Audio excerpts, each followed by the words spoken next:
morning, everyone.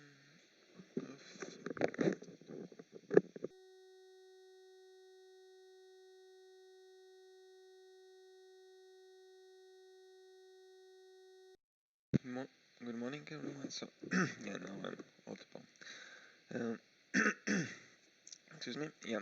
So, as I said yesterday, today we'll continue with the project management, and yeah, maybe today we'll have a little bit shorter session because, as I said, I would like to have some time today to create the files for you and also to, as I promised, to create the file of answers for the test you had last week. So today maybe we'll have a little bit shorter session. But yeah, let's move on. Let's move on. Yeah. So yesterday we finished with the law that it is not as easy as it may look like if you add more people that can speed up the project, especially at the end. It obviously may speed up, but not at the end. I mean, if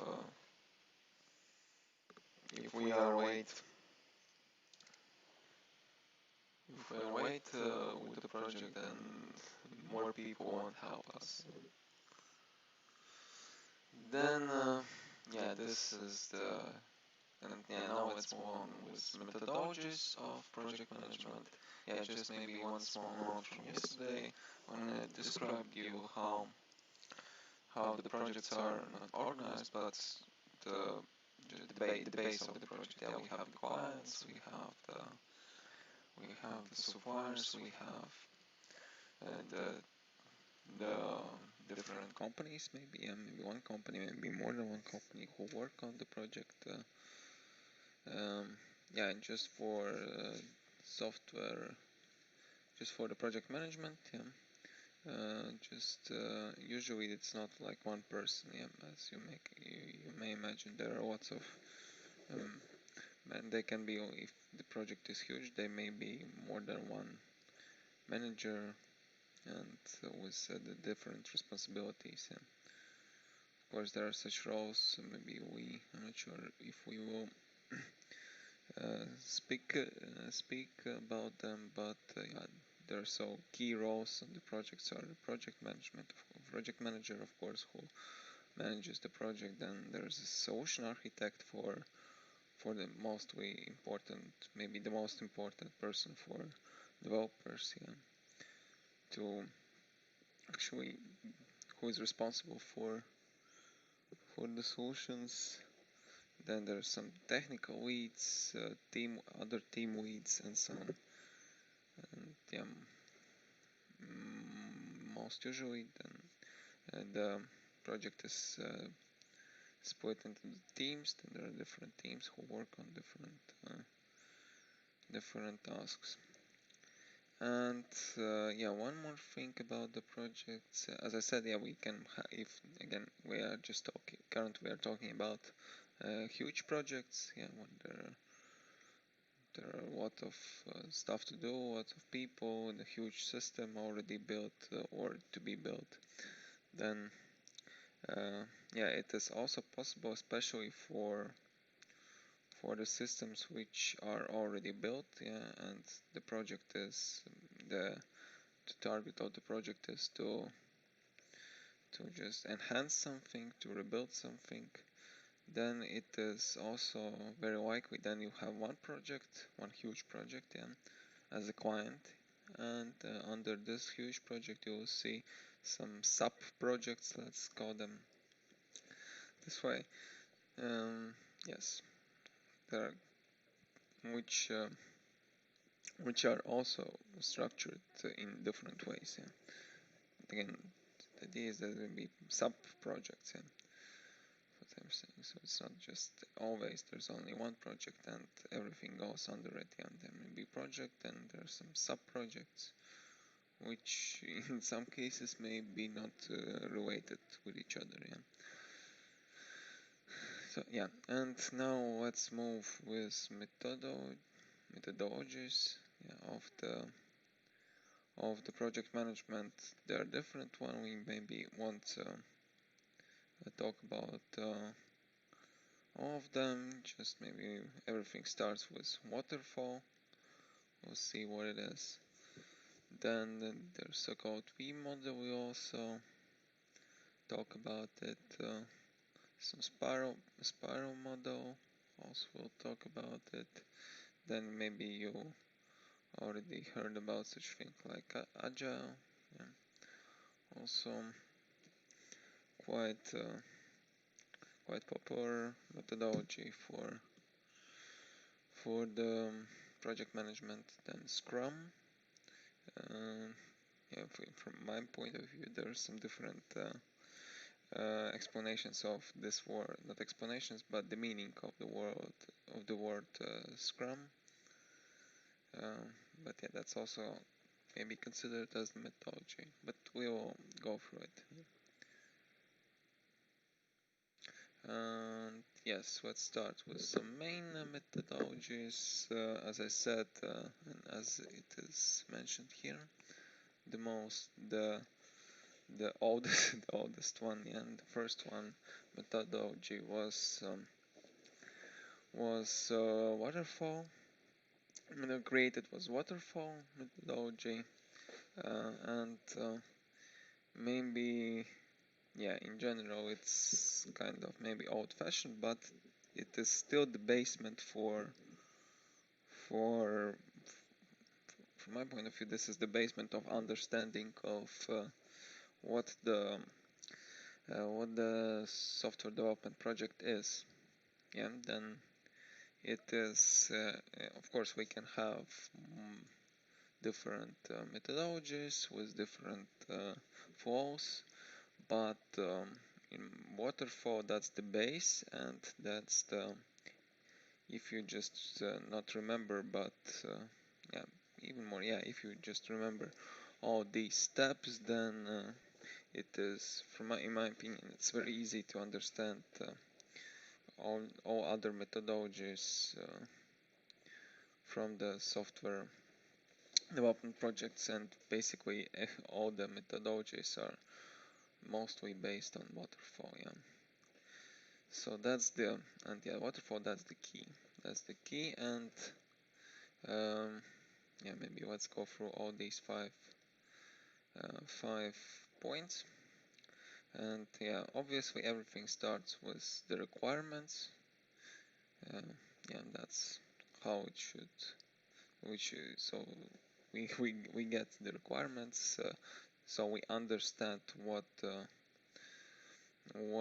business wants from us.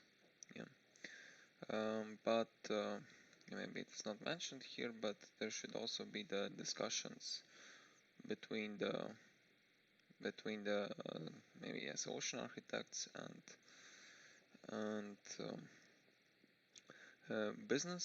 the client. Yeah. So yeah, maybe there are two main, like not camps, but sides. Yeah, one side is the developers, the architects who produce the solution. There's project management as well, and on the other side there's business, the client, who want us the work to be done. Yeah, so they provide the requirements, but in some cases, like it is, as you understand, we cannot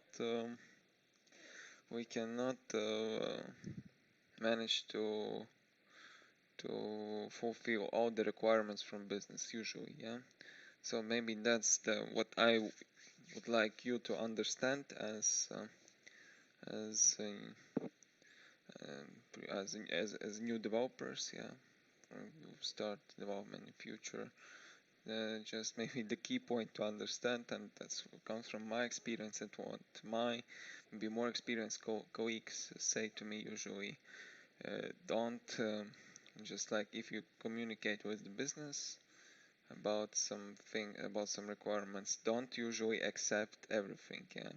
First, you need to be sure that what you promise for business to do, that is feasible to be done. Yeah, because maybe that's the common mistake from newbies, that, or even for some experienced developers as well. Yeah, not developers, but yeah, architects, even architects, developers.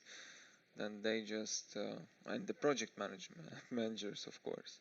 Then if the business just asks something to do, then even if this requirement is not possible to be done, or it is possible but not in the logical time frame. I mean, if this is just a small thing which is not like quite important, then it is not it is not really good if you spend like half a year to to create this meaningless thing. So it's also really important to have a correct understanding of the requirement, and just not to make it more effective from time spent on this requirement point of view, and from the how this requirement is useful. Yeah. So if the requirement is not quite useful, then it is not recommended to spend like half a year for this requirement. Yeah. Because again, as we were talking with the budget, again, if you the work is mostly the business pay developers not for the work completed, but for the working hours, man hours, so called. Then again, if they need to spend money and you need to spend half a year for some small things, it is not quite effective from the business point of view. Yes, Marita, that's correct. Yeah, that sometimes clients have too little knowledge in IT, and this is not a big problem, because the clients shouldn't, yeah, by default, the clients should not by default, but um, in general, clients should not have knowledge in IT. That's not what they should have. The client should have the communication with IT designers, IT architects, IT leads, to communicate how possible is to fulfill this requirement. Yeah, that's that's absolutely correct, that the clients do not have the knowledge in IT. That's why they need to have a good communication with IT people, and only after the communication we can agree that the requirement can be done. Yeah. And yeah, that's hard for them to understand. That's why also the project management is needed, the solution architects are needed, so they can communicate with the clients and to just to make these requirements correct, make these requirements effective and understandable, of course. Yeah. Because sometimes requirements can be designed in a very poor way. That's quite. It's not. And that's not. Uh, Sometimes it's not possible to work with the requirements which are designed in very mass way. Yeah. So that's also very important part, and maybe the key part for each project is the communication between the non-IT persons, non-IT management who is responsible for the requirements, and with IT person. Yeah, but Marta, you're absolutely correct that sometimes communication is not on the best way. But that also does depend. That depends on the project management and in general how it is built. Yeah. Because yeah, just again, if I go back to the project we had, I mean, I had. And which the project which failed, yeah, as I said, there were 300 people, 300 people working on it. Yeah, there were some cases when we had to communicate with. So basically, what was the idea? The idea was that there are some suppliers, yeah. They sent us basically there are two suppliers. They sent us the data, so we had to proceed these data, yeah, to map this data correctly, and then create some documents inside the system. And what were the problems we faced? The first problem was that the they just how that looked like. They sent us free template, not template, but free examples, free documents. One of the suppliers, yeah. There are two suppliers. One of them just sent us free documents, yeah, and said that these are the documents. Based on these documents, please create are the documents inside the system. Yeah, these were XML documents. And the main problem for us was that these documents were not in English, they were on Dutch language, yeah. So we had to translate, first we had to translate them to English in some way, yeah, from Dutch to English, then basically, yeah, and that was it, what we just received from them. No other information. We tried to reach them for several times, but they did not answer to us. That's for one of two suppliers, yeah. They just sent us free documents, as I remember, and that's it. Based on these free documents, we just built our solution. So that's not quite what can be done, yeah, normally. From other suppliers, they did not answer us at all. Yeah, they just ignored us. So that's a very poor project management and the idea how the project is organized. Yeah. At the end, we just tried to build our own solution and hope that business but the supplier can work with the design we provided for them. But obviously, they did not answer to us at all. So yeah, that's also the key point, the communication. Yeah. So on the requirement part, it's quite important to have correct communication and to understand that these particular requirements are feasible to be done, and it is effective and it is reasonable to spend the time on these requirements, and of course spend the budget. Then there's design part, which can also be done, as I just said, on the requirement part, but they are quite linked with each other, because again, as I said, without the base understanding of the design, we cannot even allow requirements to be taken. Yeah. Then yeah, in the design part, we understand what needs to be created, how it needs to be created, and the time we need to spend for it, yeah, and the resources who are going to work on it. Then there's an implementation part, so the developers implement the solution. Yeah, also some communication can be done on this point. Some requirements may be adjusted at this point as well. this is yeah, maybe if some requirements are adjusted at this point, this is not quite correct, but again, nothing is ideal in this world, so yeah, it is also possible to have some additions to the requirements even at this point. It's not good, but that's the real world. That's possible. And then there's the verification, the testing, the acceptance.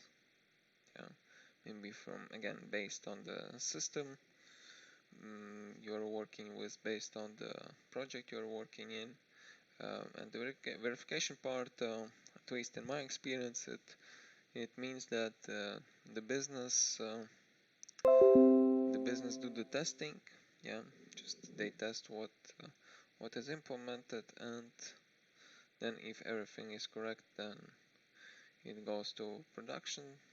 If something is wrong, then some additional changes to be done, and yes, at the end we should finish at the production system. That's about waterfall. That's kind of the base, but it's this sequences is still the base for the solutions. I think for every methodology. Yeah. And yeah, then there is so-called spiral methodology. It's yeah, also quite similar. Evaluation, analysis, evaluation, development, planning, and yes, it goes to the finish. Yeah, the prototyping. Yes, we got the requirements.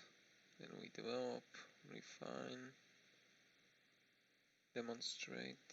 Yeah, and first we determine objectives. Yeah, that's kind of requirements. Yeah, determine objectives, what we want to create, and yeah, we develop, and at the end we go to the testing. Yeah, about waterfall model, we already gone through it at the moment. We already have gone through it. So here there are some stuff. Here there are the descriptions for all the steps.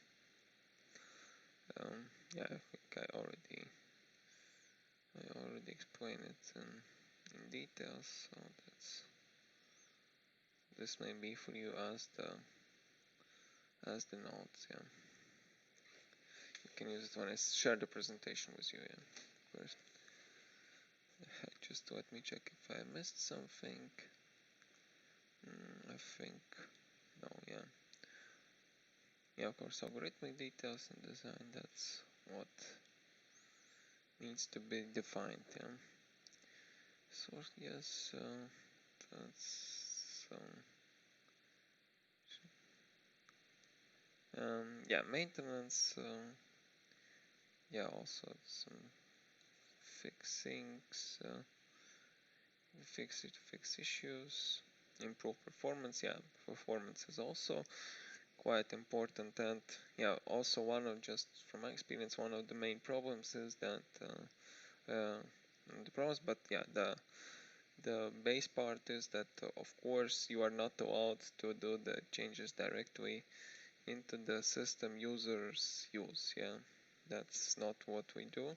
We usually have the cloned system of the production system. Yeah, and we do the testing in this clone system. Yeah, it is also called something like development system, then it can be migration system, also the sandbox if you are just prototyping something. And yes, and the problem may be the data.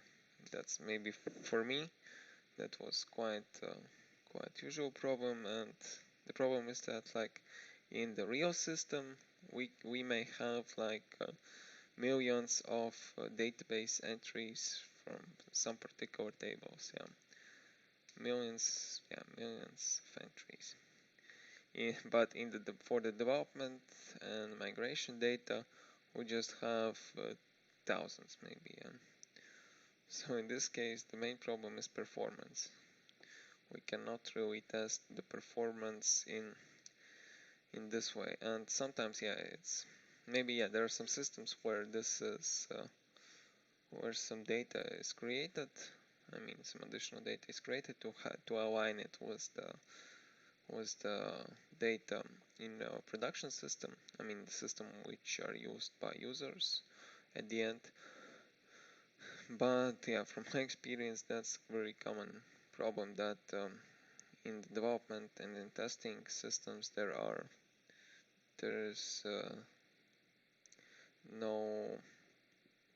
no data as it is in the production system. So sometimes, and that's the key point for this is performance. If we need to deal with as I already mentioned sometime, if we need to deal with millions of entries from the database, it's not the same if we need to deal with the thousands of entries, because that's it. Obviously, for a program, it takes more time. So in this case, some problems may be discovered when the changes are already moved to the users, to production system.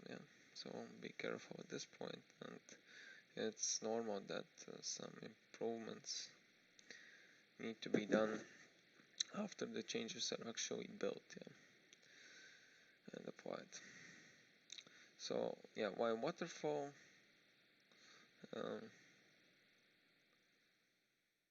Yes, basically that's the base, and that's quite easy to understand this concept and why this concept is needed and how this concept is used. But as it stands, each next phase is much more expensive. Again, it depends on the project. It may be different, but in most cases it is the cost of change grows. And if we want to change something in the deployment stage, then this costs much more to change than if we are just in the requirement gathering. So this is for me, I hope that for you it's quite obvious. If we have a new requirement at the beginning when nothing is done, then of course it's much more easier to adjust the requirements, to add some new requirements than if everything is already implemented and done in the user system. I think that's quite obvious. In addition, redoing something is waste of resources, of course, because normally everything needs to be done on the requirement stage. But as I said, it may happen quite often that in the development part, the client requests you some new changes. That's not effective from the cost point of view. That's possible. Okay, then there's so-called V model. And that's the extension of waterfall model. As I said, almost everything is actually based on waterfall model. And as it stands here, it shows the relationships between development phases and test phases, and time and project completeness versus level of abstractions. So as it stands from here, again we go the same way. We go from project definition. Then we have some concepts of operations, requirements and architecture, detailed design. So that's the requirement part and the signing part, and then the actually as it shows here, that's the base part, and the base part is implementation. And yeah, at the end, not at the end, but after the implementation, we test everything, we verify that everything is done, and we move the changes forward. And of course, if some maintenance needs to be done, it goes back to the designing. That's how it looks, but again, the base for this is still the waterfall model. We just have such cycle and, from the end to the beginning. Yeah, iterative and incremental development. So yeah, basically, as you may understand, that the development may be not quite endless, but the cycle, we may have the cycle, not may have, but we usually have cycles, like something still needs to be adjusted, fixed. That's why we should have this cycle. And yeah, again, why the cycle? Because the design is usually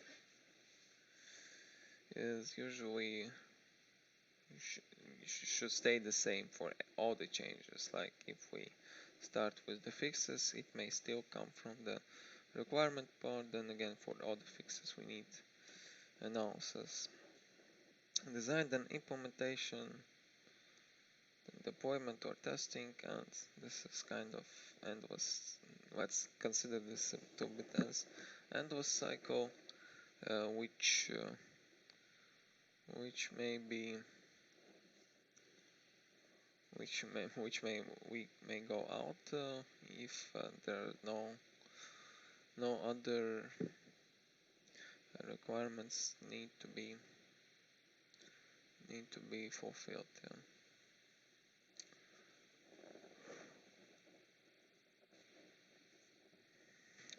And then there's prototyping. The prototyping is something which it is not used in all the projects, but it is recommended to be used. Why? Because in this case we can easily, the prototyping approach is very useful for the business point of view. It means that at the prototyping point we can check all the requirements. We can check if we are able to achieve the goals defined by the business. If we can design the solution by ourselves, at this point, and also test it in some way, little way. Maybe not test it as it can be tested in somewhere in the production system or in the system for users, but yeah, in some kind of testing, and maybe the general testing can be done on the prototyping point. And also, yeah, basically everything may be just prototyped in this prototyping stage. The requirements may be gathered. And sometimes that's maybe difficult. That's why prototyping may be very important. And yeah, that should be relatively cheap process. And yeah, maybe also as it stands here, not all functionality needs to be implemented. That's also true, obviously. But yeah, this point, especially from my point of view, is maybe a little bit tricky, because again, all the functionalities are plus minus usually related with each other. Then if we implement one functionality, it does not mean that it is possible to implement another functionality. That's why sometimes for the prototyping we need to prototype everything. But yeah, sometimes we can skip some things if we are sure that these things will not interfere development on other functionalities.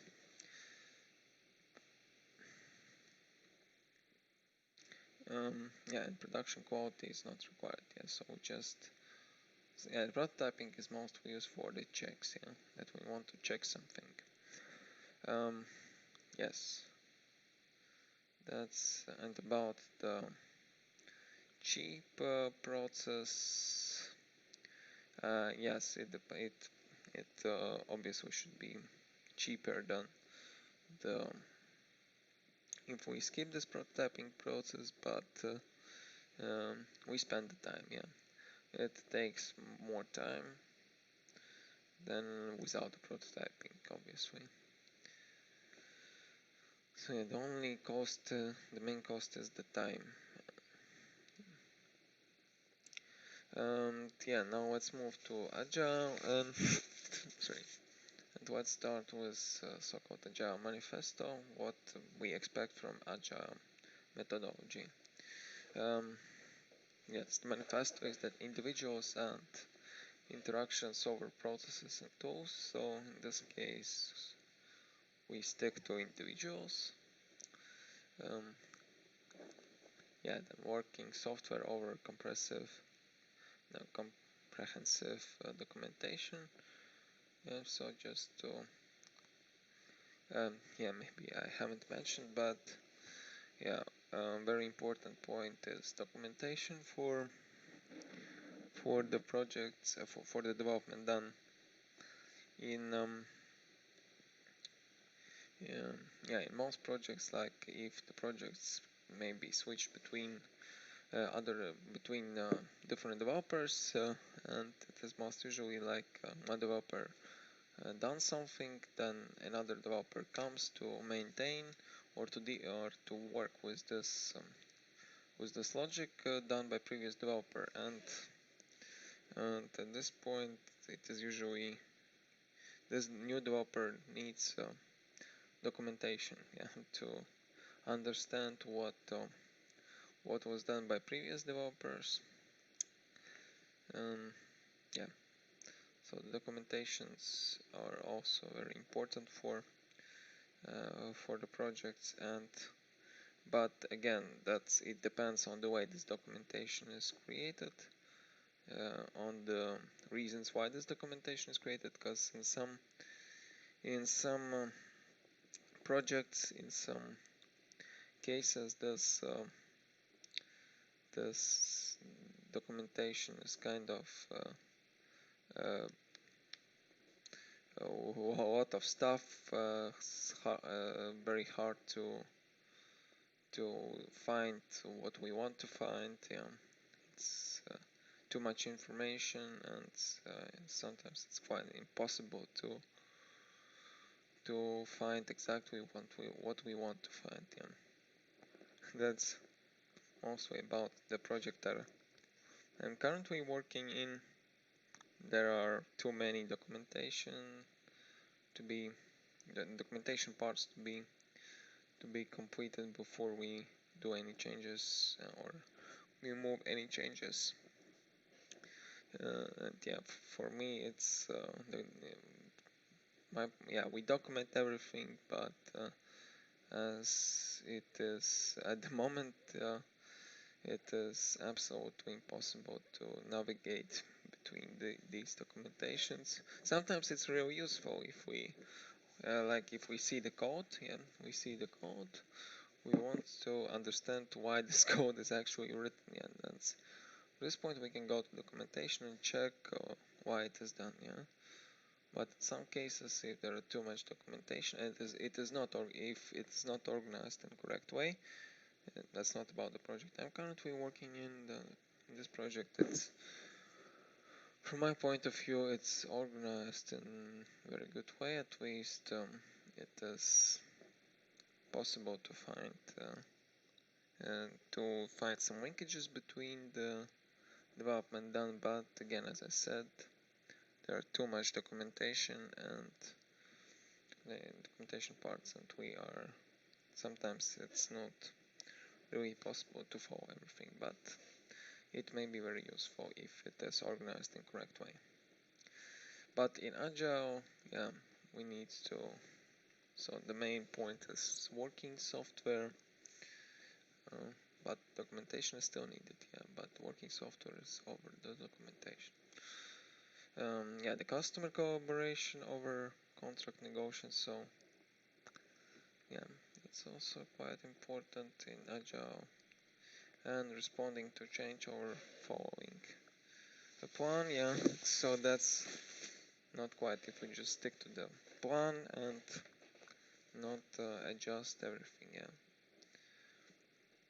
We may respond, Agile allows us to respond to changes. And here are some principles of Agile methodology.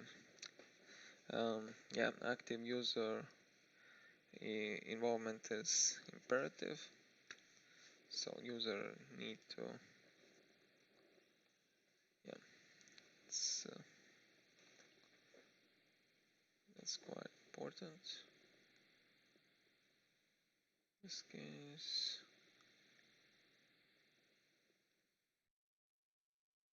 yeah, one moment.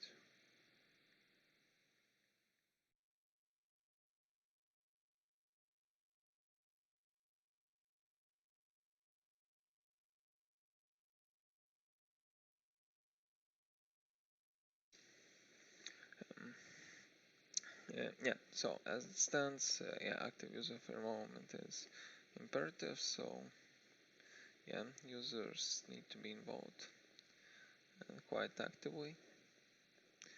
Yeah, then the team must be empowered to make decisions, so that's really important to have a good communication within the team, and if there are many teams working, then communications with other teams are also needs to be established in a very good way.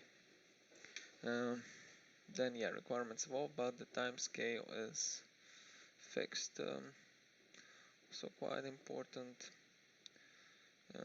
They need to capture requirement at high level, white weight and visual. Yeah, also develop small incremental releases and iterate. Yes, also yes, more like split in different parts and different tasks. That's maybe why the Jira is used mostly. Then focus on frequent delivery of products. Yeah, that's also the fact. Like again, if we are talking about the Jira, then sorry. We're talking about the Jira, then delivery of the products is kind of delivery of the tickets. Yeah, we finish the ticket, we deliver the product. Yeah, then complete each feature before moving to the next. Yeah, also if just you don't excuse me, you don't need to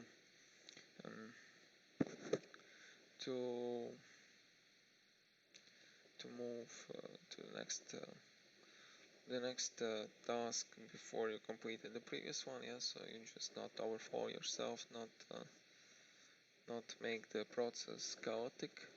Yeah. So please, yeah, that's also the principle of Agile. Then apply 80-20 rule. We'll see what it is. Yeah, we'll talk about it. Then the testing is integrated through the project lifecycle, so test early and often. And so not just to miss any testing steps and get and not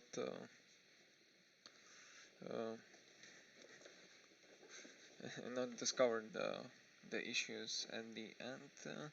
At the ending point, I mean when the changes are already applied and delivered. So everything needs to be done in time. And Svetlana is asking, what do I mean by user involvement and testing? User involvement means that if we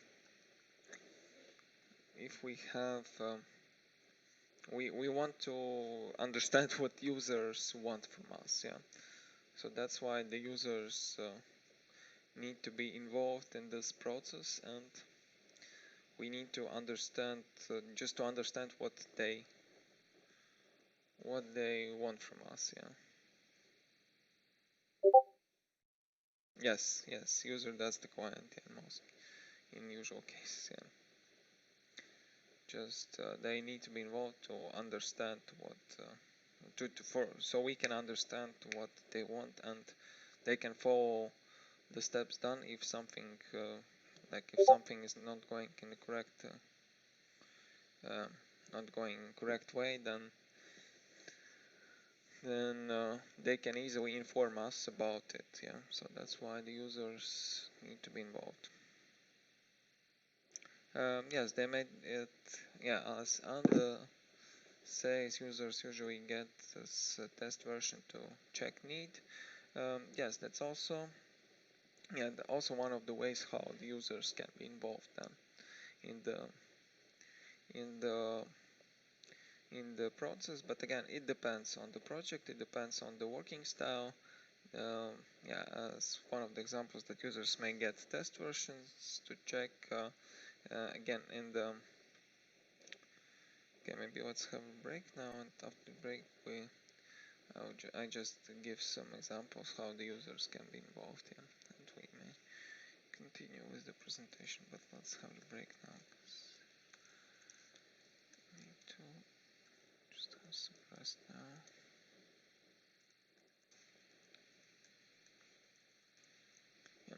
We'll talk after the break about how the users may be involved.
Okay, let's move on. So yeah, as I promised, I can describe you some ways how the clients, the users, may be involved in the project. So not in the project, but in the flow of the requirements to be completed. So yeah, one way at least how in my system, the system I'm working with happens. There are three main systems. There's development system, there's migration system, and there's production system. So here development is done. So development, migration, and production system. So this is the system used by users. This is the system tested by users, and this is the system where the users, the clients, are not involved. So how it works here? We developers, we do the changes in the development system. Then then we show what is done to the business. We have so-called walkthrough session. Then we walk through all the development done by me as developer. Then we show to users, to clients. If everything is fine, then we go to migration. If some more changes need to be adjusted or done, we do these changes. Then after that we go to migration.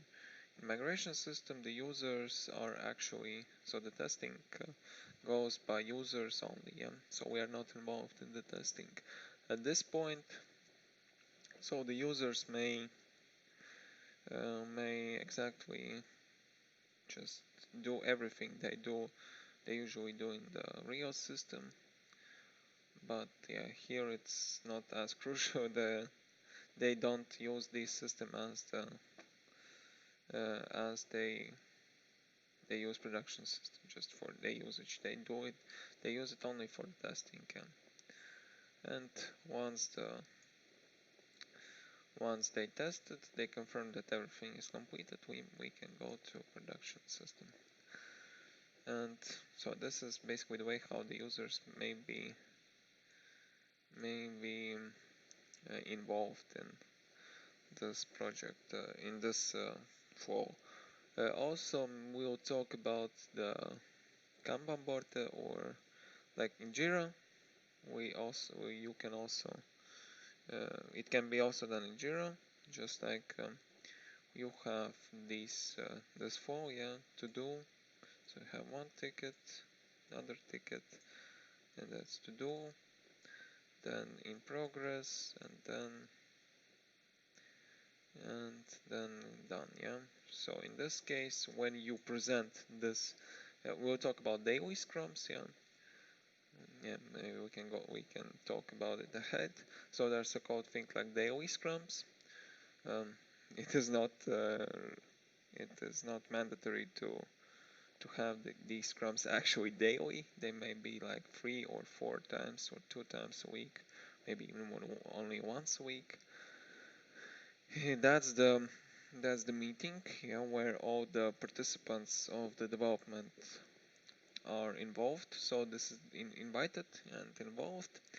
This is the meeting when there's so-called Scrum Master who leads this Scrum, and who leads this meeting, leads the Scrum, and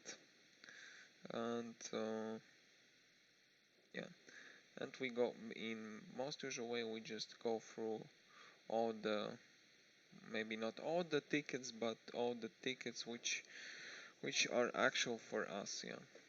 And the business, the clients are also involved in these meetings, or the representatives of the client side are involved in these meetings, so they can follow how our development is going, how our project is going, what are the blockers, issues, complicities.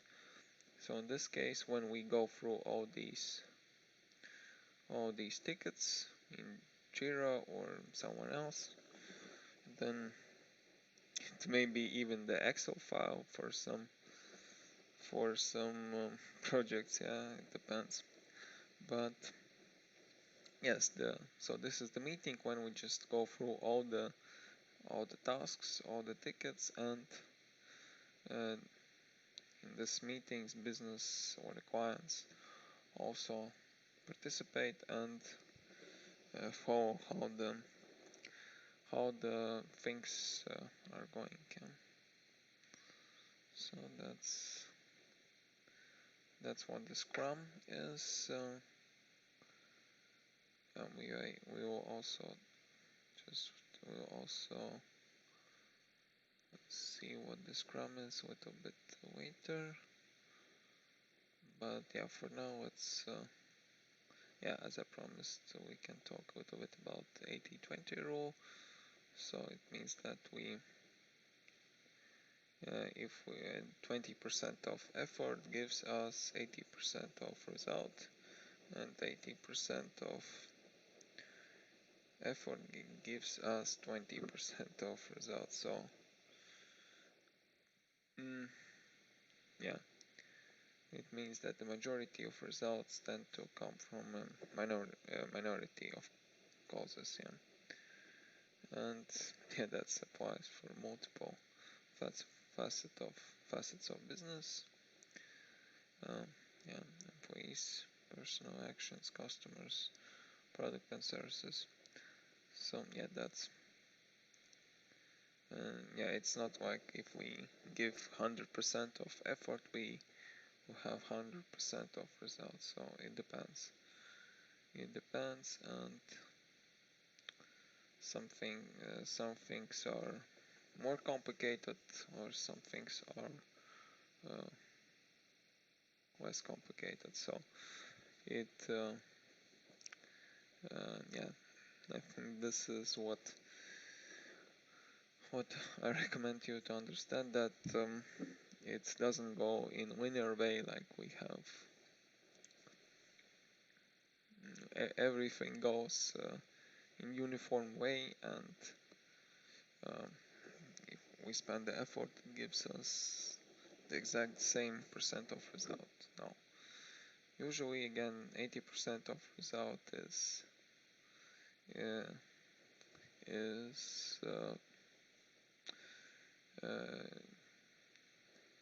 fetched using the 20% of effort, and other 20% of the result is done by 80% of effort. So that's how it usually works, and that's not exactly maybe in this percentage, but in a similar way. So for you, don't worry if you spend 80% of your time and you just get a few results. Don't worry, you may spend other 20% of time, and you usually may get 80% of results. So don't worry if you're stuck with something and not able to finish it. Usually, again, it is absolutely normal that you spend more time on some small things than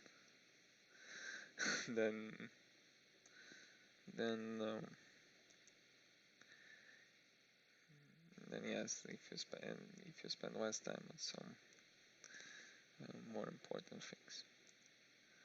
That's 80. But again, that's absolutely, as I said, if we talk about the information, the way we are learning, that's also for me like 80-20. And if we have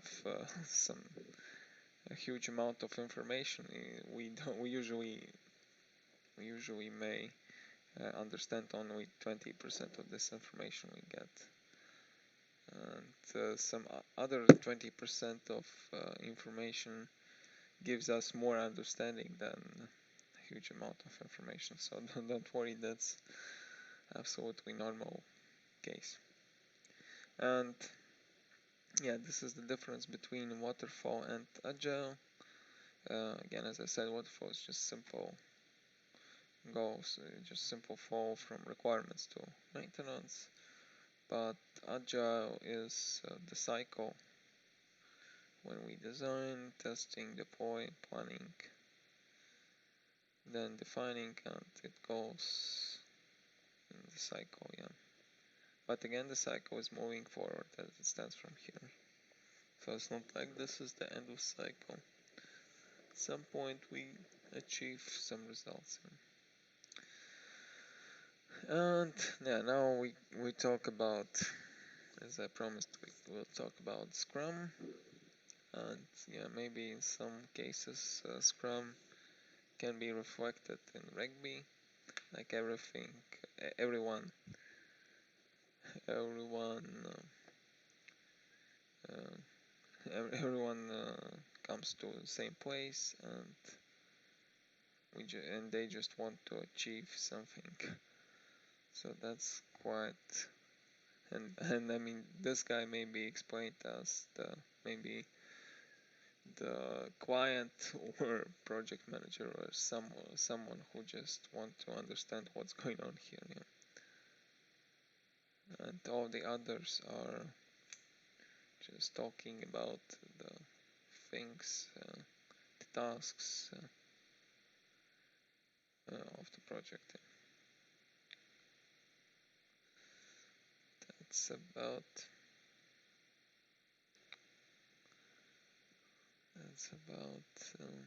that's about Scrum and how it is organized. Yeah, first of all, that's an iterative, incremental, agile software development framework.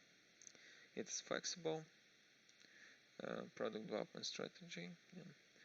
And development team works as an atomic unit. So yeah, maybe let's go through this schema. So yeah, there's stakeholder horizon, we have product owner and product backlog. So this may be considered as the requirements, yeah. Then there's development team. Here that's the sprint planning. Yeah. So we have the sprints, and yeah, the sprints are planned. What needs to be done during the sprint? Yeah, the plan work, the planning of the work. Then yeah, so we have the sprint backlog. So all the plans, all the tickets, and here we go to the development. And during the development we implement something. We have daily Scrum, as I said, and it may be not always a daily Scrum. Maybe again twice, 3 times a week. It depends. Then yeah, during the Scrum, the participants or the developers may split the tickets between each others. Of course, with the agreement with Scrum Master. So yeah, that's how it goes. And yeah, again, if we have tickets, usually they are splitted or assigned during the daily scrums. Yeah. So again, everyone comes into the meeting, they discuss what's going on, they see there's the developer who has no tickets or has a few tickets. Then some new tickets may be assigned to this developer, and this developer starts working on these particular tickets. Or they may just see that some developers have too much tickets, then this ticket can be reassigned to a different person. And also the control of the flow, like if the Scrum Master sees that some tickets are behind the schedule, completing schedule, then the Scrum Master may complain why the ticket is not done, what are the problems, and how these problems may be fixed. Yeah, that's what about the daily scrum. And yes, once everything is fine, at the end it goes to sprint review, sprint retrospective, and yeah, potentially releasable increment.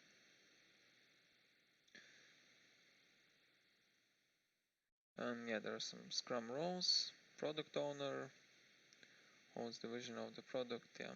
The representative of the client or the client itself, himself, herself. Scrum master who as I said, who leads the scrums, yeah. Scrum master helps the team best use Scrum to build the project. So yes, Scrum master leads everything, leads the Scrum. Then there's development team who actually builds the product, and in most cases these are developers, then testers, configuration managers, solution architects, I guess, also can maybe considered as the part of the developer team. Yeah, that's about the Scrum roles. Then there are some artifacts, yeah, the product increment, an integrated shippable subset of product, then the product backlog, the list of ideas for the product in order of priority, and maybe consider the requirements. Yeah. Then sprint backlog, the detailed plan for development during the next sprint. Okay, so that's the plan, and yeah, maybe that can also be considered as the list of tickets, list of tasks to be completed during the sprint. And yes, team members pull new issue when previous issue is done, or again maybe sometimes also they just grab the tickets and yeah, start working on them. But yeah, maybe that's not the best design, best approach. Usually one person should not spend and not work on many tickets. Yeah, if this happens, then there are some issues with. It means that there are some issues with the organization of the scrums. Yeah, that's not really good. And yeah, nobody pushes tasks to the members. Yeah, that's normal design, but in practice you may see that sometimes kindly ask to take some tickets but yeah, normally it should not be like to push the tickets. Yeah, just you don't know anything, but so you come to work today and you see that you have 5 more tickets assigned. That's definitely not how it should look like. But some tickets may be kindly asked to be done by you. Yeah. That's also possible. Okay, and yeah, Scrum activities at the start of the Scrum, product backlog refinement, sprint planning. As I said, everything so is planned and described. Then during Scrum we have daily Scrums. Again, when everyone comes and we just have the collective discussion on what's going on. Yeah, there are no other interruptions during day for team members, usually, normally, but yeah, there may be some exceptions, some adjustments. Maybe if there are some crucial things to be done, then there may be even 2 scrums a day, 2 daily scrums a day, or even more. It depends if development is really crucial. And yeah, at the end of the Scrum there's sprint review and sprint retrospective to actually understand how everything is done and what's going, and if everything is fine. Yeah. Then there is Kanban, so-called Kanban board. Yeah, it just if someone, yeah, usually it's used for software maintenance. Yeah, this is kind of Jira, but not.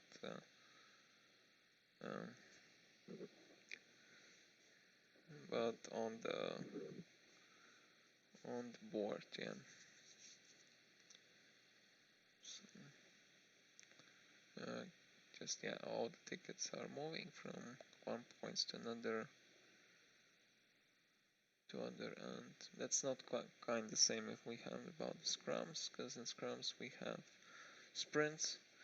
There are basically no sprints, and maybe even more no exact requirement for the project. There's just the tickets, and as it stands, usually used for software maintenance. So what it actually means, the users want to have some adjustments or fixes, then they just create a ticket. Ticket comes here, and we just move this ticket based on the development. Like it comes to the progress, then it is active. We are progressing. We move it forward to the next steps of progress, and at the end it goes to done. Yeah, there's a called wing principles.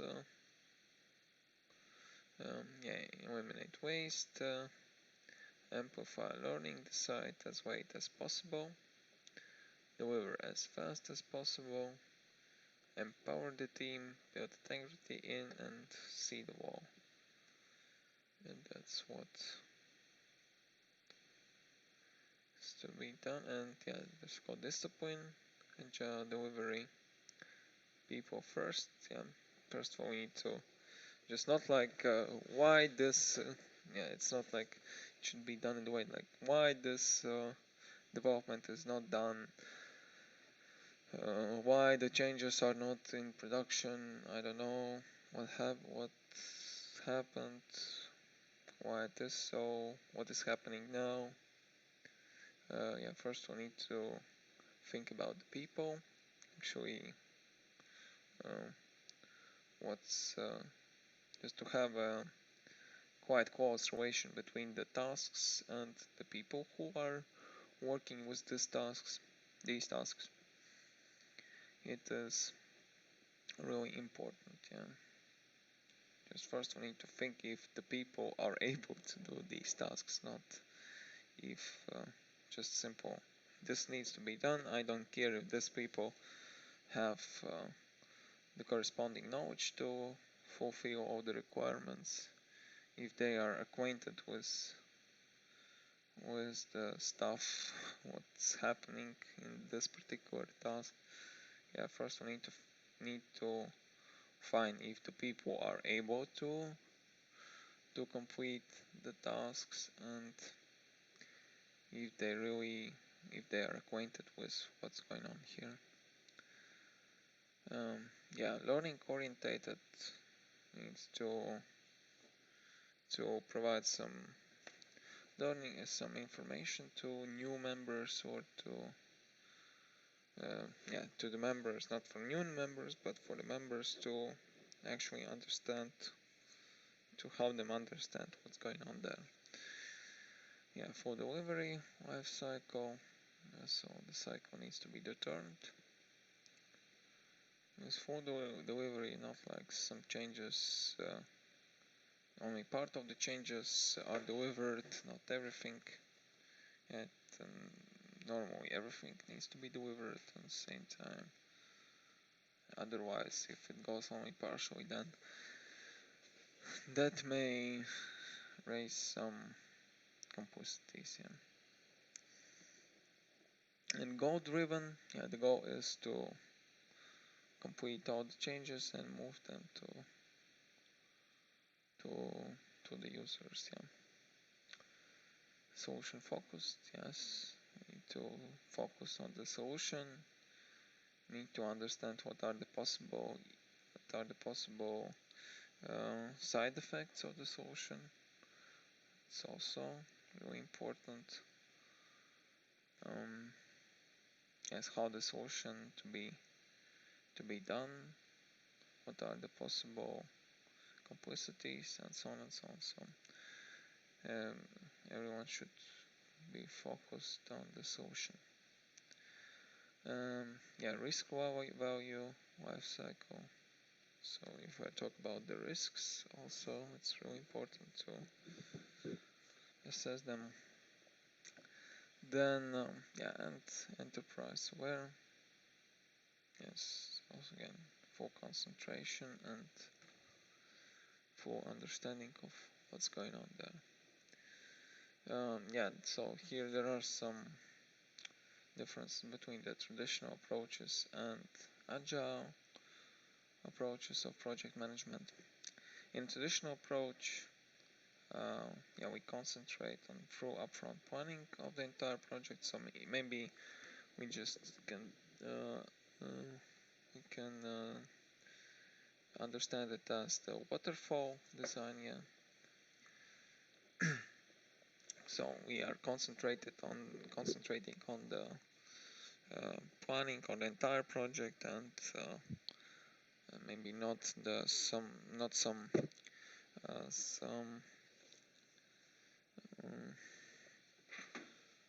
some more detailed things like the way we can organize it, the way the developers interfere with each other. So in this case, traditional project management is only concentrated on the main flow of the project. And the traditional project management requires a high degree of predictability to be effective. Again, if we go back to waterfall, we can see that the problem is that this approach does not tell us what happens if we have the issues like on the implementation process, and like if we have some missing requirements or something like that. So in this case we need to go back, but this design does not allow us to deal with these issues. So in this case it requires that all the requirements are absolutely correct, and no mistakes can be done on the design phase, and of course on implementation, and so on and so on. So everything needs to be clear and correct. Yes. So we need to have a high degree of predictability that everything is fine. Comparing to the traditional project management, agile project management approach relies on incremental, interactive development cycles to complete less predictable projects. So it's more flexible. It's more like cycled. We have some cycles. Maybe if we go here, we have the cycles. In theory, the sprint. Sprint may be moved to the next sprint. Something can be moved to the next sprint as well from the backlog. So it's also possible to move something to next sprint, and so in this case it becomes more flexible. And this is iterative process, so everything can be adjusted, everything can be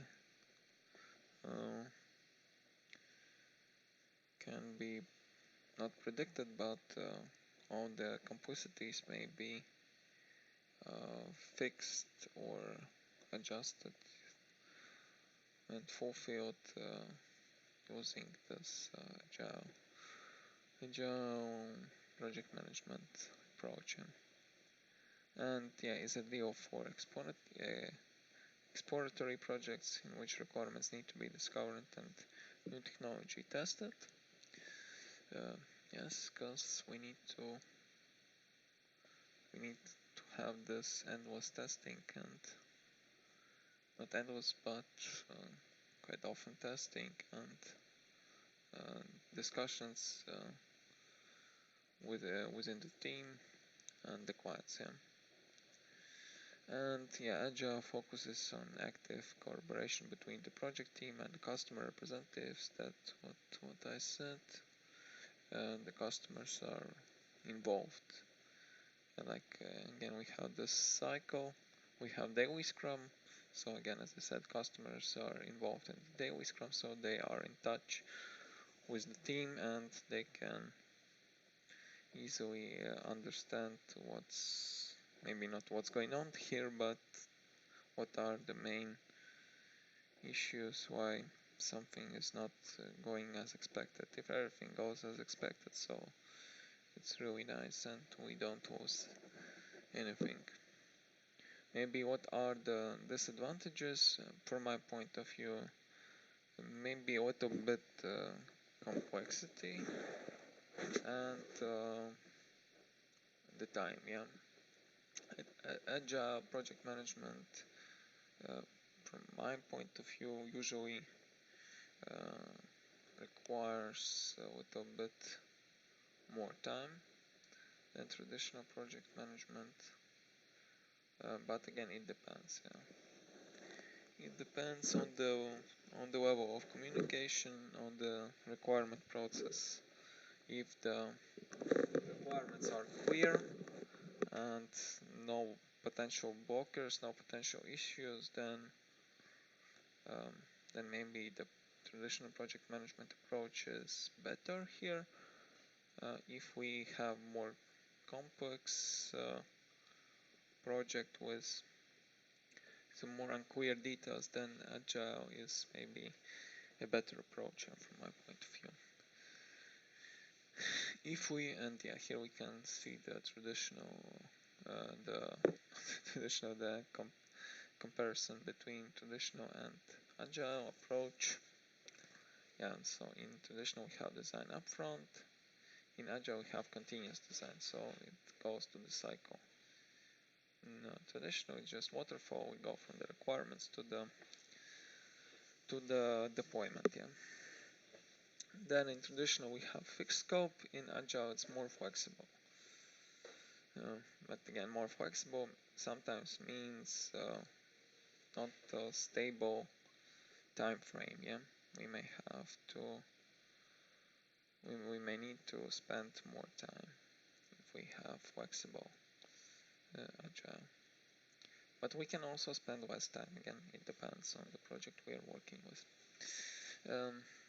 So in traditional it is deliverables. In Agile we focus on features and requirements.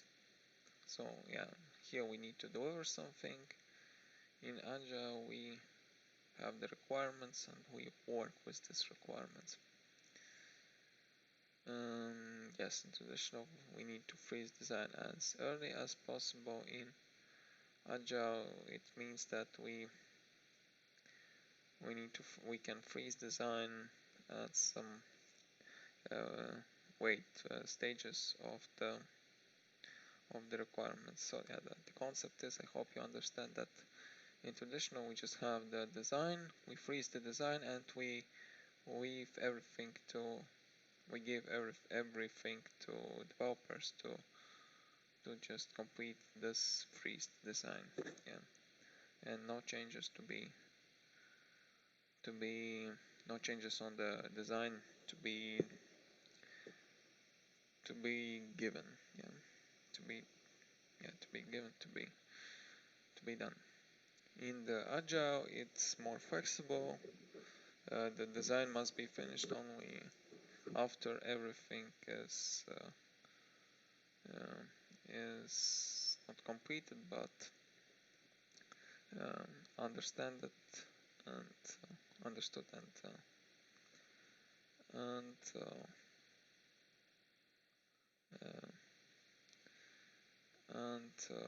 managed to to be designed. Yeah. So when the design is completed, only after everything is not done, but communicated and maybe prototyped in some way, or just when communication is done with all the teams. So that's the difference in the design. Again, if we go to the cycle, then at each lap you may see some new requirements or some new adjustments to be requested. Yeah, and in traditional design, yeah, maybe that's the good point, that we should have low uncertainty. So again, we have the requirements, we have the design, and everything is clear. We are fine with the development. On the other hand, we have Agile, which has high uncertainty. So yes, it means that some more adjustments to be given during the daily scrums, or in general during the whole process. Yeah. And yeah, traditional avoid change. Everything needs to be stable. In Agile, we need to embrace change. Yes, so it's pretty clear. So it's less flexible, more flexible. But on the other hand, if it's more flexible, then it's more complicated. Yeah, less flexible, less complicated. So these are two different approaches, and there are some advantages and disadvantages to both of them. And yes, low customer interaction, high customer interaction. So the same what we were talking about. Conventional project teams, self-organized project teams. So yeah, less flexible, more flexible, but less complicated and more complicated. Yeah, it depends. Then if we have a few things to talk about. Yeah, how it goes in Accenture. Provides a strong foundation upon which we can deliver reliable end-to-end solutions, ensure that the projects are delivered on time, and lowest cost to clients, reduce the risks associated with solution delivery, drive consistency and best practice, provide a simple yet comprehensive approach, allow the reuse of previously conceived solutions, thereby freeing up time to focus on the value add component and multi-site working. So yeah, you can check these concepts yourselves. I'll show the presentation, because to be honest, I don't have much to explain here. Because you may check it yourself. Yeah, to be honest, I don't have much to say on how it is done in Accenture. I'll show the presentation, but at the moment let's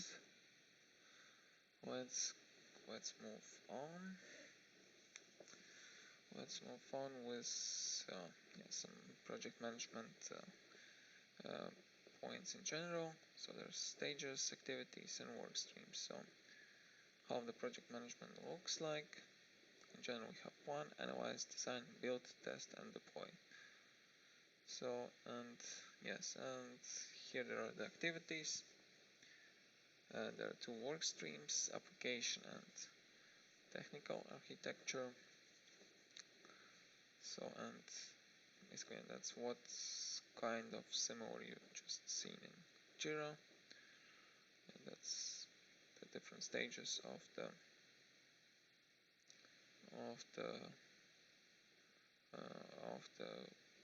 stream, of the project.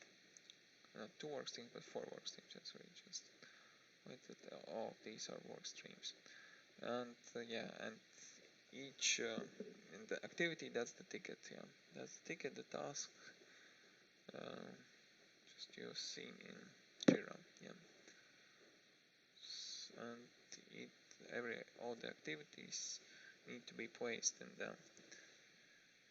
the stages, yes, and they just move from left to right. But in some cases, activities may be moved from right to left as well if something goes wrong or needs to be adjusted. Yes, and also there can be different types of activities: support, application, technical architecture, or service introduction. Yes, that's how it may look like. Also maybe some different kinds of stages, not only these stages in different projects. It may be customized in different ways, so you may have different stages, some additional stages, or some stages may be removed. So it depends. It depends then if we talk about quality assurance in V model. Yeah, at the end of each stage, quality of delivers are checked, and obviously it needs to be checked. So the verification process is also really important. When deliveries are checked, they'll pass general rules, yeah, overall design, language rules, consistency, and coverage, and so on. So yeah, everything needs to be verified. How the verification process is done and what's the quality of this process, it depends on each project, how it is organized there. So it may be different. Yeah, the general question to be discussed in like every project, in every building process. Are you building it right? Yeah. So needs to be checked. Yeah. Ugly but consistent. That's it. Also can pass verification, but it's again not recommended. Not recommended. But in some cases, again, when there's kind of crucial issue or something needs to be delivered very fast, then in some cases this approach is applied. I don't like it, but it may be done. Yeah, ugly but consistent. Yeah. But yeah, in most usual cases, it depends. It not depends. It means that there are two possible scenarios. First scenario is that something needs to be delivered very quickly delivered, and no time for good design and good development. And on the other, maybe the more simple case is that there's just a developer without the corresponding knowledge who just simply wants to finish the work as quickly as possible. Then just the developer does not even care about the design, about how the solution is effective, and you just leave everything ugly. But that's not the good design. Yeah. And at the end, there's also validation process. So the process where delivers are checked against particular requirements, and that's maybe the final point of the quality assurance. General question: are you building the right thing? That's about the validation. Good enough for us can also ugly means that the solution, the design is ugly, the solution is ugly, the code is ugly, the approach of coding is ugly. It may also happen in the on practice, yeah.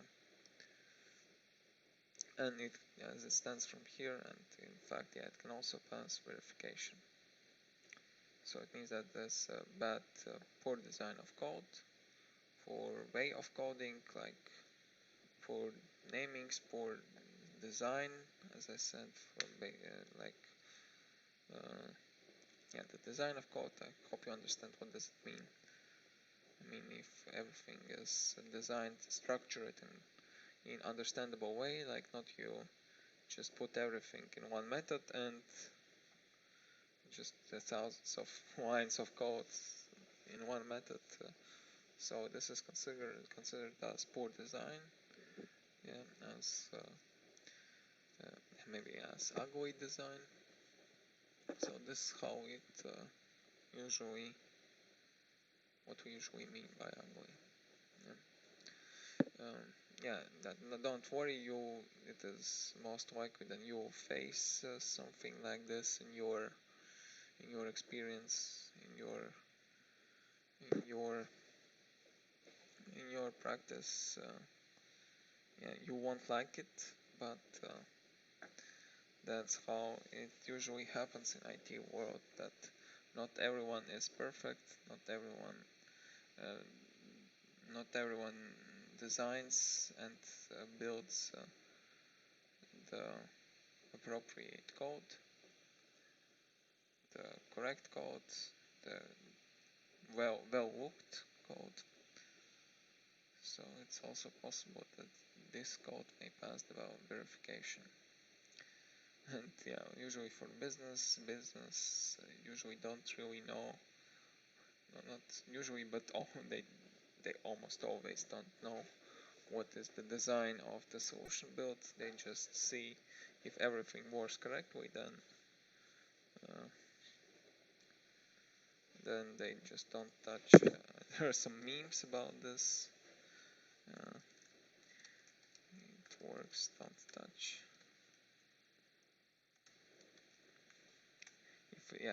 About if it works, don't touch. And that's usually about the programming world, yeah. You may check it out. There are so many memes about this in the internet.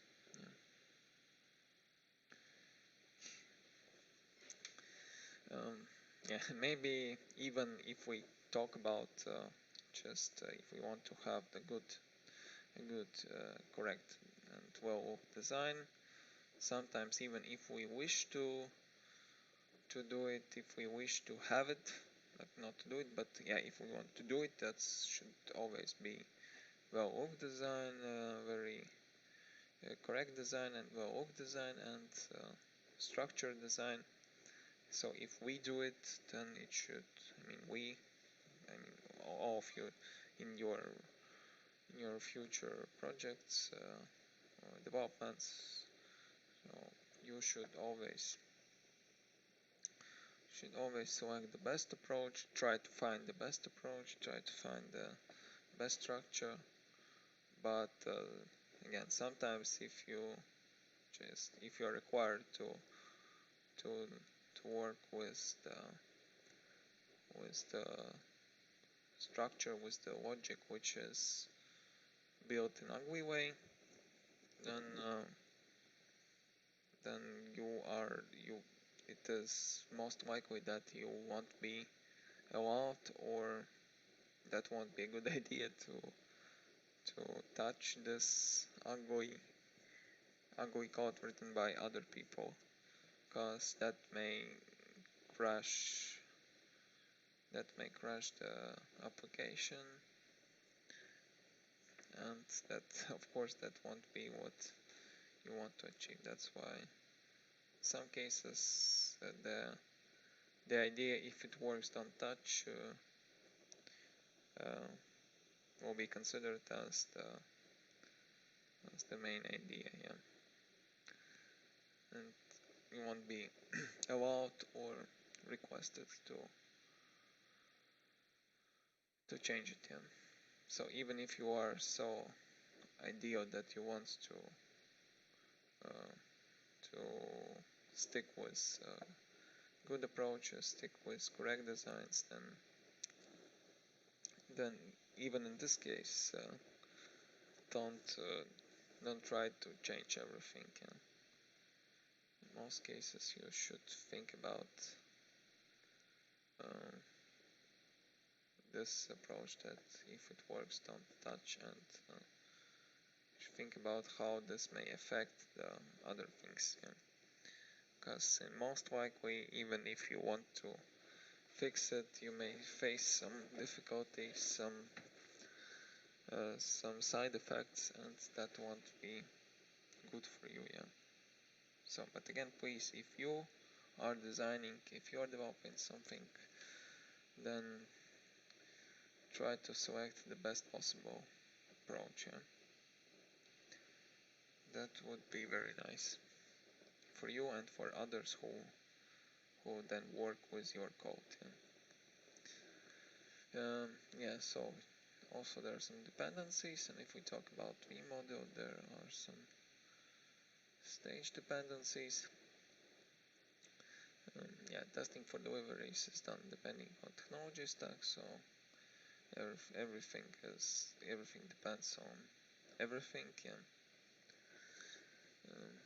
Yeah, we go to requirement, then we go to design, we validate, and it may be the cycle verify. Yeah, if we go to from requirements to design, we may see some unclear details, then we validate it back with the requirements. We verify the requirements, we verify again, as much as we need. Not we, but maybe those who work with these requirements. Then we go to design. Again, we verify the design, just to be sure that everything is correct. If it's fine, then we go to detailed design and build. Something is unclear, we go back to design. Then again, we verify until everything is fine. Yeah. And yeah, we go to component test. After that, again, we verify. Something is not clear, we again go back to design, build, and so on. For even more, we can go back to design after that, and even to the requirements. So everything depends on everything, and some movements back are possible here. And yeah, assembly test, again, something is not correct, we go back to design, we verify. Performance test, we verify, but in this point we don't go back. Yeah, if we talk about the performance test, we may, because in this point we don't usually go back. Yeah, because if something is not correct here, if the users are not satisfied with the performance or the product test, we go back to requirements and repeat all the steps again. And yeah, at the end, user acceptance test, if everything is fine, we go to deployment. If something is not correct, then again we go back to requirements, design, and repeat all the steps. And yeah, but at each point the verification needs to be done. Yeah, to verify if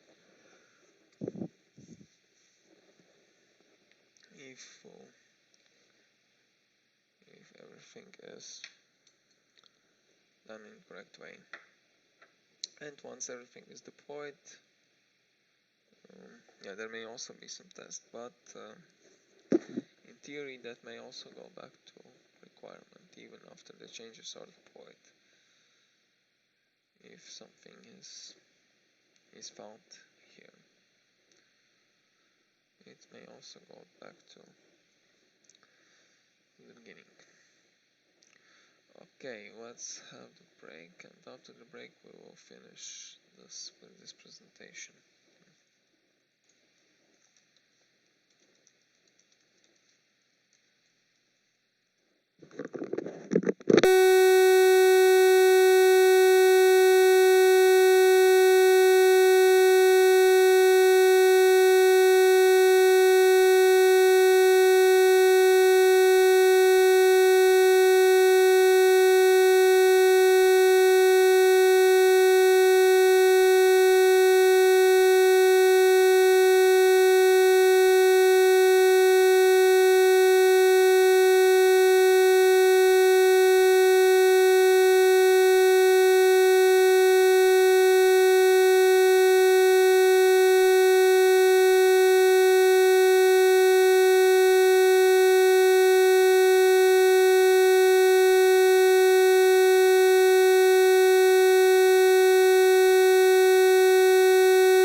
Okay, we can move on and we can finish with this presentation. So okay, let's move on. And yeah, there's the plan how the uh, changes and development is delivered in Accenture. Again, I'll share the presentation. You can check it out. Yeah, again, I don't have much to say here. You can just check it yourself. Yeah. Then, if we talk about the quality, it is again, it may be really crucial for. It is crucial for the project management, for the projects themselves. Yeah, and the quality depends on some different things. Yeah, that's the project management, how the project is organized and managed.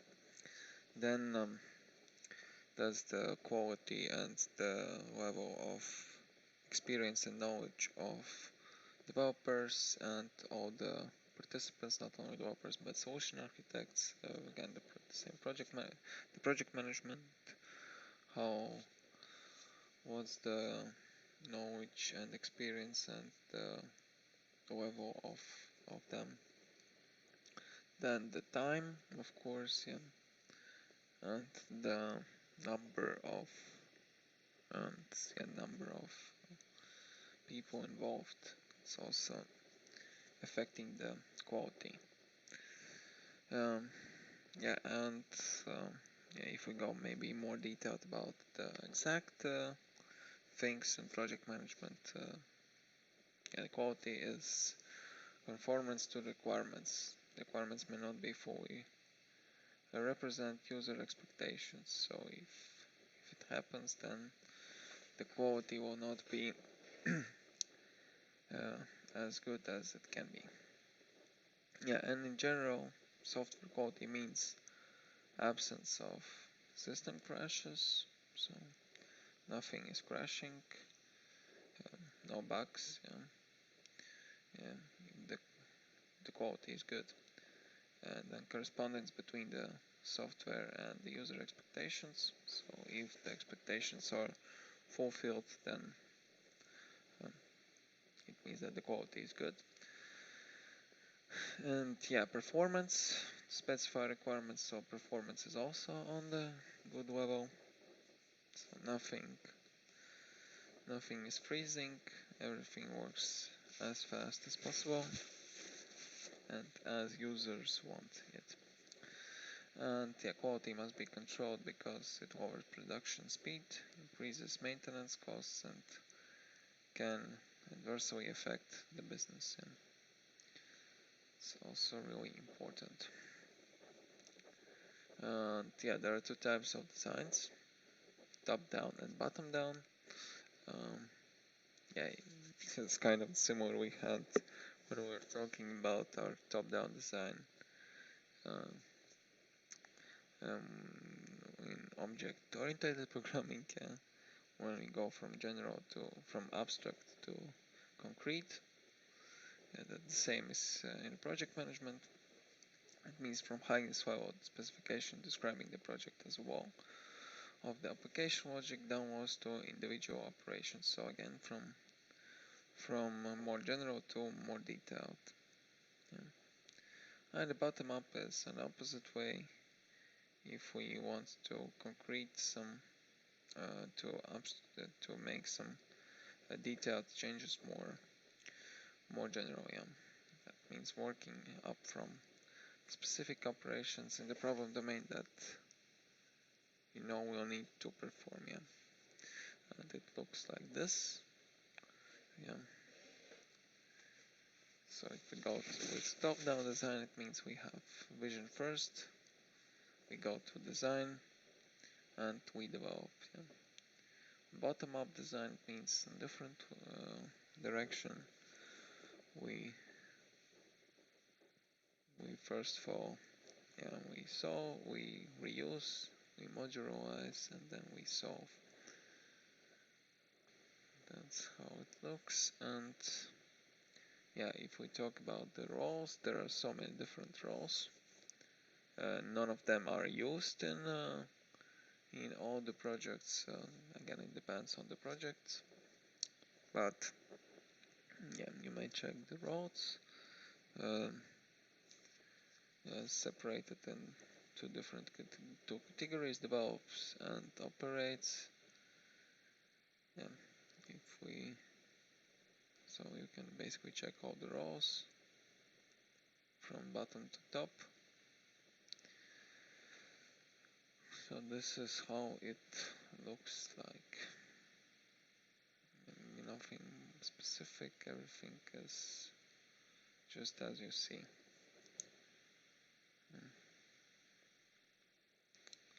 And yeah, what are essential roles? In almost software engineering project, essential roles are developers. As I said, yeah, because without developers you cannot create any solution.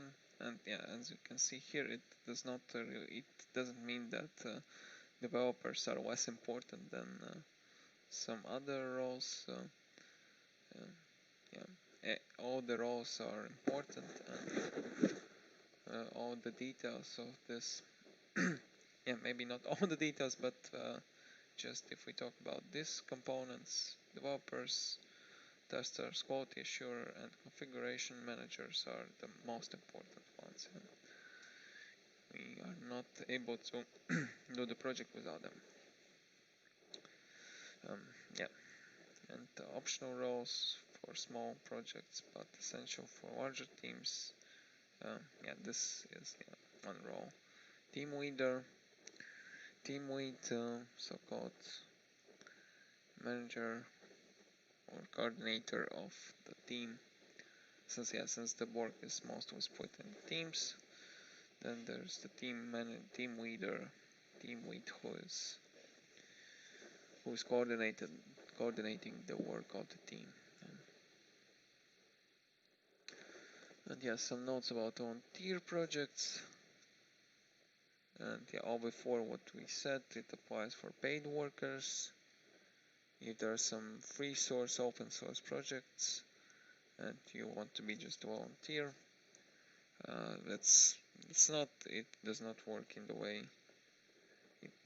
Most usually, it does not work in the way as the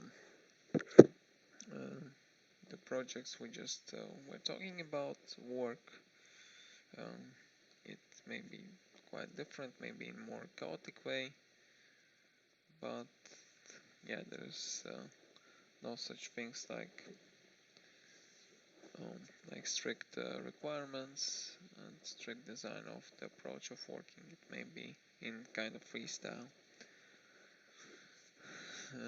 Yeah, and in open source projects we will spend much more effort on recreating, communication, and collaboration management. So it's not the way it happens on the usual projects. And yeah, the last one is the lifetime metrics. So we see the life of the project. Yeah, this is how it may look like. At first we see this is the best idea ever. And at the end it may seem like it's done. It sucks, but not as bad as I thought. Yeah, we go from we are so excited about the idea. We think that everything will be very good. Will be just the best idea. Then the next step is that we realize that it is not as easy as we thought at the beginning. Then yeah, we realize that it's gonna take some time. Yeah, it is becoming complicated for us and not as and not as as as funny as we expected. It becomes boring, and yeah, so-called Dark Night of Soul. Everything is bad. Nothing to be excited about. Yeah, but yeah, at the end we reached the bottom. That's the bottom, yeah. And then we go up, and at least when something is going on, uh, something is finally at least something works. Then yeah, we have such a little bit, not excitement, but at least something is not as bad as we thought at this cycle. And at the end it is done. Yeah, it's not as good as I expected at the beginning, but it's not as bad as I thought here. Yeah, that's how the project management looks like. Okay, that's pretty it about the project management. So you can apply all these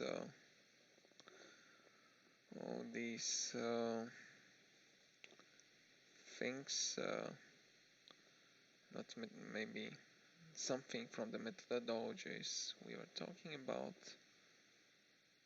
yeah, mostly from Agile. Just what I want you to do is, like, next week we'll have these sessions, and maybe not kind of the way you can present what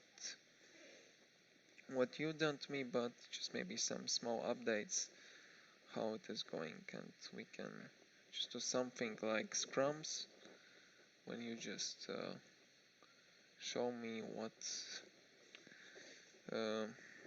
going on your progress. Yeah, maybe not share the screen, but just share the picture of your Jira board and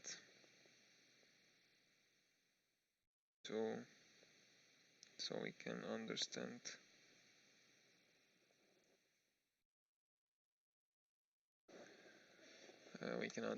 how it is progressing. Yeah?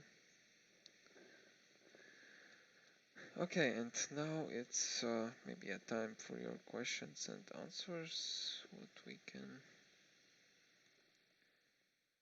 we can talk about.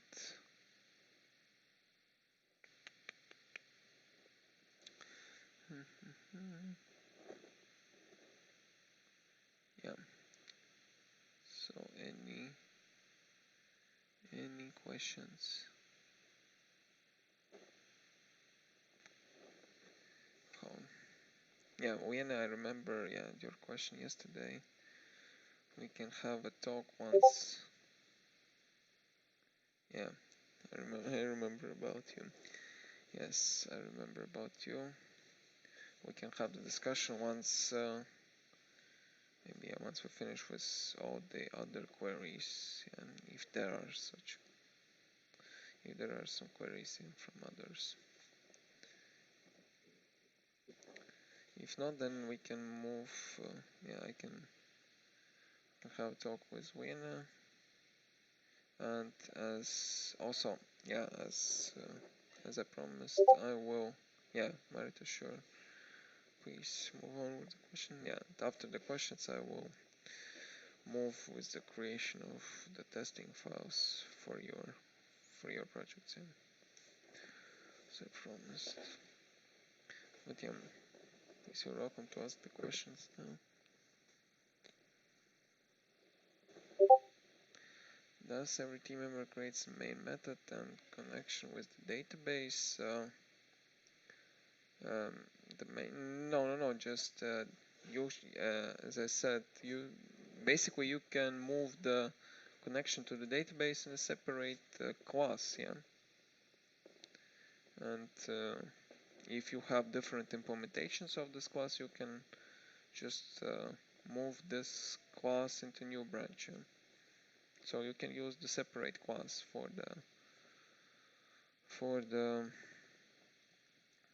the connection to the database. You don't need to store this connection in the main method.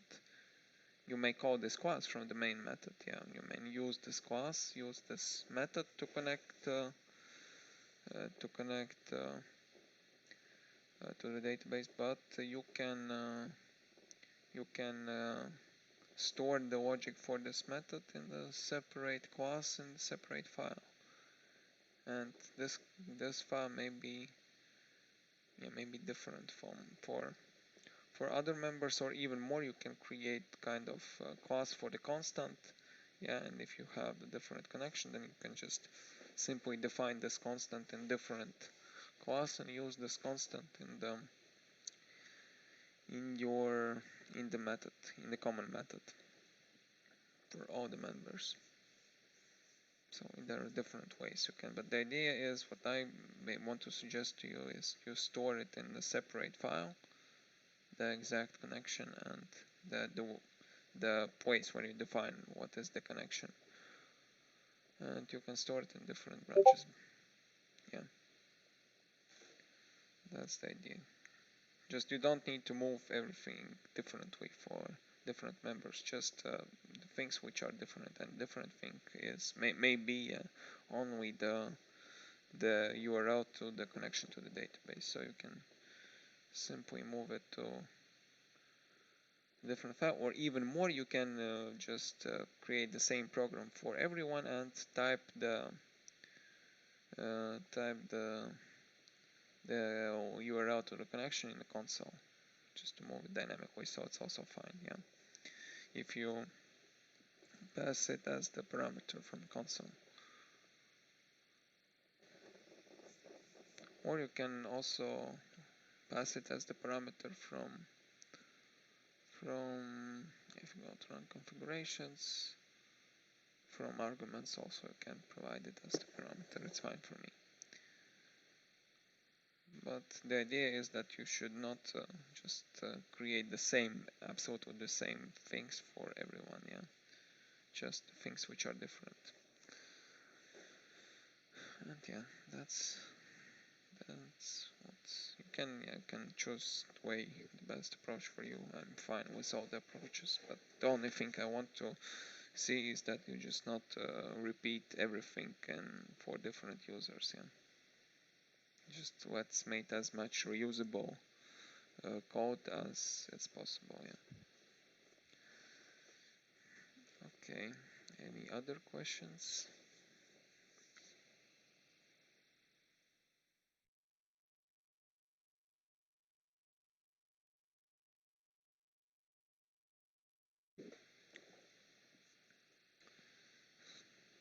No, then I think we can have a call with Vienna to see what's going on there, yeah.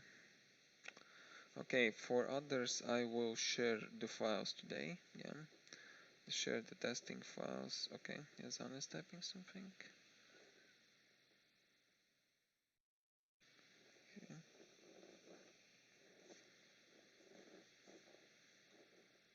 Okay, let's wait.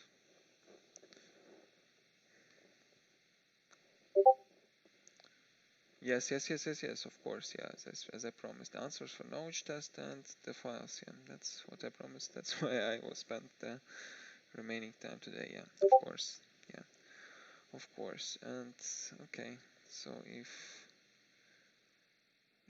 it's fine with the questions, then okay, let's please prepare your questions for next week. Please move on with the projects, and yeah, now we will speak with Vienna. But for others, yeah, I will share everything today, and yeah, have a nice weekend, and now we can. I will share everything today, yeah. Okay. It's fine, thank you.